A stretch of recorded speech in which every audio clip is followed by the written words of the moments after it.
Aruna college की library में अपने नोट्स बना रही थी।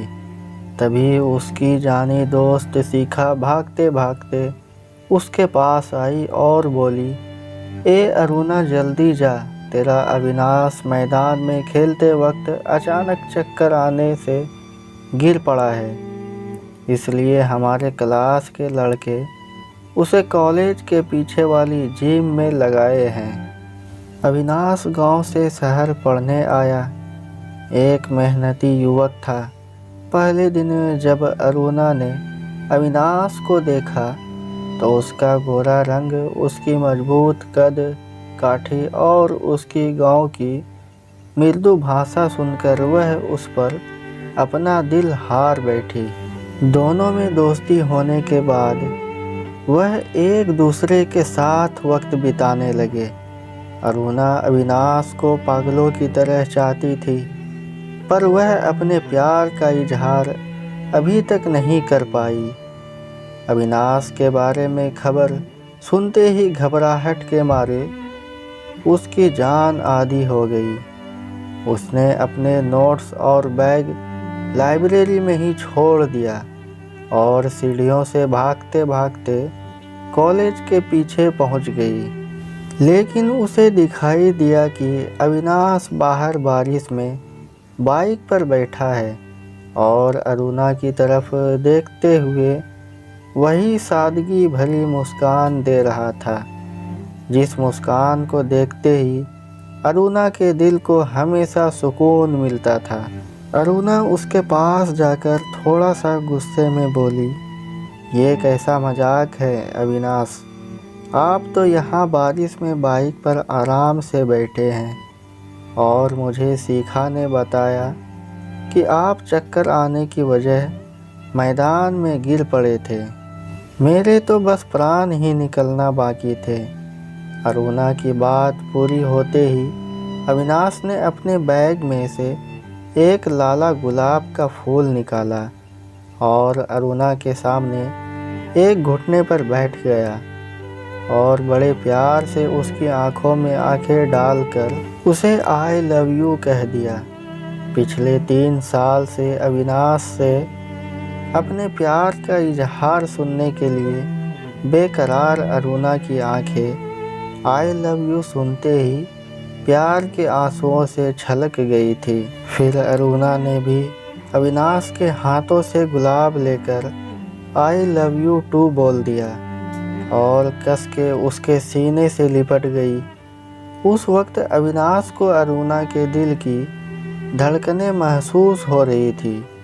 फिर उसने भी उसे अपने दोनों हाथों से भी भर के गले लगा लिया।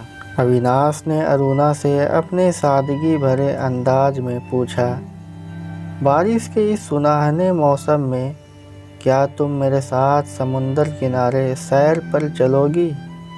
अपने पहले प्यार के इजहार के बाद वो अविनाश को कैसे मना कर सकती थी।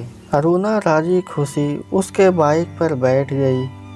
कॉलेज से थोड़ा सा दूर जाते ही अविनाश ने अचानक से बाइक रोक दी और बोला, अरे ये क्या जानू, अब तो मैंने प्यार का इजहार भी कर दिया है, तो ज़रा वो फिल्मी स्टाइल में बैठो ना। वही पीछे से कस कर पकड़ के अविनाश के मुंह से अपने लिए जानू ये शब्द सुनकर अरुणा का तो जैसे सपना पूरा हुआ था।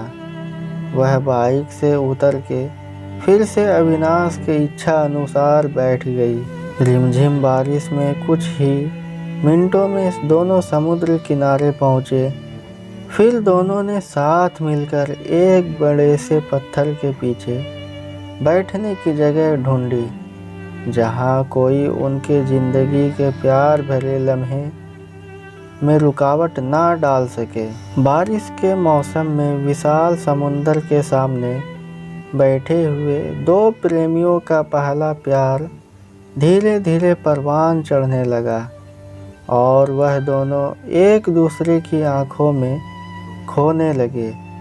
फिर अविनाश बोला, तुम मुझे बहुत पसंद हो अरुणा, तुम्हारी झील सी समुंदर आंखें तुम्हारे ये रेशम जैसी समुंदर जुल्फ़े। वह अपने एक हाथ से अरुणा के बाल संवारने लगा। ये गोरे गोरे गाल और गुलाब की पंखुड़ियों जैसे गुलाबी होंठ की तारीफ करते हुए अविनाश अरुणा के होठों पर बड़े प्रेम से उंगलियां फेरने लगा। फिर उसने धीरे धीरे उसे अपनी बाहों में भर लिया। अब अविनाश अरुणा के इतने करीब था कि दोनों एक दूसरे के सांसों की गर्मी महसूस कर सकते थे। फिर अविनाश ने अपने होठ अरुणा के होठों पर रख दिए और उसका चुंबन लेने लगे मशगूल हो गया। अविनाश के प्यार में खुद को समर्पित कर चुकी अरुणा ने उस वक्त अपनी आंखें बंद कर ली थी और दोनों की सांसों की गर्मी के साथ अंतर आत्माएं भी एक हो गई। ये थी मेरी आज की कहानी। आपको कैसी लगी हमें कमेंट करके ज़रूर बताएं, और कहानी अच्छी लगी हो तो चैनल को सब्सक्राइब करके बेल आइकन को प्रेस करके ऑल पर सेट कर लें।